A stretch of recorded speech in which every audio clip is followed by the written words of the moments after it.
Hello friends, आपका आपके YouTube channel mister trader 2894 में स्वागत है। तो आज हम नया लर्निंग वीडियो सीखेंगे रिस्क मैनेजमेंट।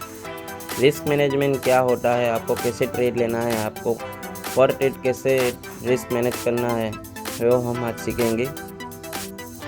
हमारा फर्स्ट है एग्जांपल। जैसे कि हमने 15,000 रुपीज़ लिया है, तो हम उसमें रिस्क पर ट्रेड कितना होगा। जैसे कि हम 1% एग्जांपल के तौर पे हम 1% रिस्क लेंगे, तो हमारा 1% रिस्क में 15,000 में कितना होगा। तो 1% रिस्क लेंगे तो हमारा 500 रुपीज़ होगा। और हम उसी में 15,000 कैपिटल में हम 2% रिस्क लेंगे तो हमारा 1,000 रुपीज़ होगा। उतना हमारा स्टॉप लॉस होना चाहिए। और एक चीज़ हमको ध्यान रखनी है उसमें कि हमें पर ट्रेड 500 रुपीज़ और 1,000 के बीच में ही रखना है। जैसे कि हमारा रिस्क है, अगर हम 1% रिस्क ले रहे हैं तो हमारा 500 और 2% रिस्क ले रहे हैं तो हमारा 1,000 रुपीज़। इसी में हमारा सेकंड पॉइंट है कि हम calculated stop loss and position size क्या है वो सीखेंगे। हमारा एंट्री प्राइस ऑप्शन में 250 है या तो स्टॉक में 250 है, तो हमारा स्टॉप लॉस कितना 10 पॉइंट का बन रहा है। तो हमारा स्टॉप लॉस कैलकुलेट करेंगे तो हमारा 250 माइनस 240 यानी कि 10 पॉइंट। अब हम सीखेंगे उसमें पोजीशन साइज। पोजीशन साइज में क्या होता है कि रिस्क पर trade by divided by stop loss.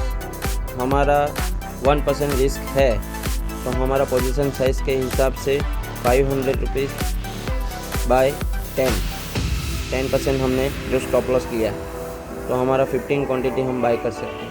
अगर ये हमारा चेंज होगा 500 की जगह और चेंज होगा तो हम उसमें स्टॉप लॉस कितना ले रहे हैं, 20 पॉइंट का ले रहे हैं, तो वो चेंज हो जाएगा।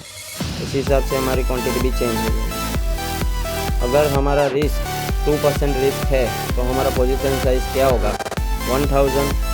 जो हमने 2% रिस्क पे लिया है तो 10 पॉइंट का स्टॉप लॉस के हिसाब से हम 100 क्वांटिटी बाय कर सकते हैं। ये सेम रहेगा स्टॉक में भी। अगर आप स्टॉक में कर रहे हैं या ऑप्शन में कर रहे हैं आपका सेम ही रहेगा। अगर आप ऑप्शन में कर रहे हैं तो इस तरीके से कर सकते हैं। अगर आप स्टॉक में कर रहे हैं तो स्टॉक में भी सेम ही रहेगा। रिस्क मैनेजमेंट दोनों जगह पे सेम ही रहेगा। आप कैलकुलेटेड रिस्क जो लेंगे उसमें। और एक थर्ड पॉइंट है कि हम रिस्क रिवॉर्ड जो है उसमें हम टारगेट बेस्ड रिस्क लेंगे। जैसे कि हमारा 10 पॉइंट का स्टॉप लॉस है तो हम 2% का टारगेट रखना चाहते हैं।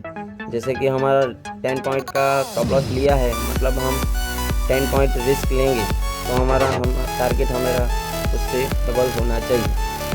यानी कि हमने एंट्री प्राइस है 250 तो हमारा टारगेट प्लस 20 पॉइंट मिलना चाहिए। हमारा 270 पे हम तो एग्जिट कर देंगे। ऐसे हमारा टारगेट मिल जाए ऐसे निकल जाए। फिर हम ऐसे ही 270 का 280 होगा, 90 होगा, हम सोचेंगे तो हमारा प्राइस ऐसे मूव करेगा ना, आपका पैसा पूरा स्टॉप लॉस सब निकल जाएगा। आप डिसिप्लिन ट्रेड नहीं कर पाएंगे। डिसिप्लिन मेंटेन नहीं करेंगे तो आपका टारगेट भी चला जाएगा और साथ में स्टॉप लॉस से भी नीचे प्राइस चला जाएगा और आप पूरा दिन सोचते रहेंगे आपका पैसा चला गया। तो बेहतर है कि आप रिस्क रिवॉर्ड मैनेज करके चलिए, उससे आपका पैसा भी बनेगा और आप अपने प्राइस पे ट्रेड करेंगे तो आपका पैसा बनेगा। स्टॉप लॉस कैलकुलेटेड रहेगा तो आप सही तरीके से ट्रेड करेंगे तो आप एक डिसिप्लिन ट्रेडर बन जाएंगे। दूसरा है उसमें जैसे कि हमने 10 पॉइंट का स्टॉप लॉस दिया था और 3 गुना ज़्यादा हमको टारगेट चाहिए, तो उसमें रिस्क रिवॉर्ड पोजीशन साइज क्या होगा। तो हमारा 10 पॉइंट का तो ये हमने कैलकुलेट स्टॉप लॉस रखा ही है, उसमें हमें 3 गुना ज़्यादा हमको टारगेट चाहिए।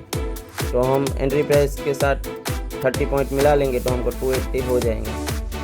फ्रेंड्स, आपको मेन ये चीज़ ध्यान रखनी है कि आपका रिस्क रिवॉर्ड सही होना चाहिए। आपका कैपिटल कितना भी हो, 10,000, 20,000, 30,000, 40,000, 50,000, 60,000, 70,000, उसी तरीके से आपका वही मेथड से आपको ये रिस्क रिवॉर्ड मैनेज करना है। अगर आपका रिस्क रिवॉर्ड सही नहीं है तो आप पक्का आपका कैपिटल वाइप आउट कर दोगे। आपको आपके कैपिटल पे ध्यान रखना है। जैसे कि आपका कैपिटल सही नहीं हो, कैपिटल और रिस्क रिवॉर्ड पे आपने ध्यान नहीं दिया तो आपका कैपिटल पूरा मंथ एंड तक वाइप आउट हो जाएगा या तो आप दिन में भी पूरा पैसा गवा दोगे। तो बेहतर है कि आप रिस्क रिवॉर्ड पे ध्यान दें, कैलकुलेटेड रिस्क ले और अपना पैसा बचाए और अपना अर्निंग करें।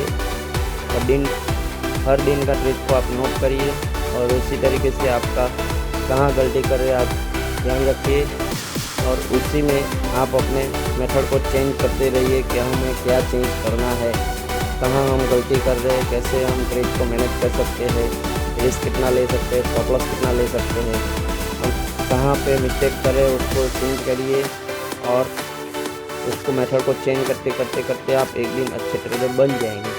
तो आपको ये मेथड पे ध्यान देना है, रिस्क मैनेजमेंट में पूरा फोकस करना है। उसी तरह आप उस पर फोकस करेंगे तो आप एक दिन अच्छे ट्रेडर ज़रूर बनेंगे। तो आपको अपने आप पे कॉन्फिडेंस ला के ट्रेड करना है।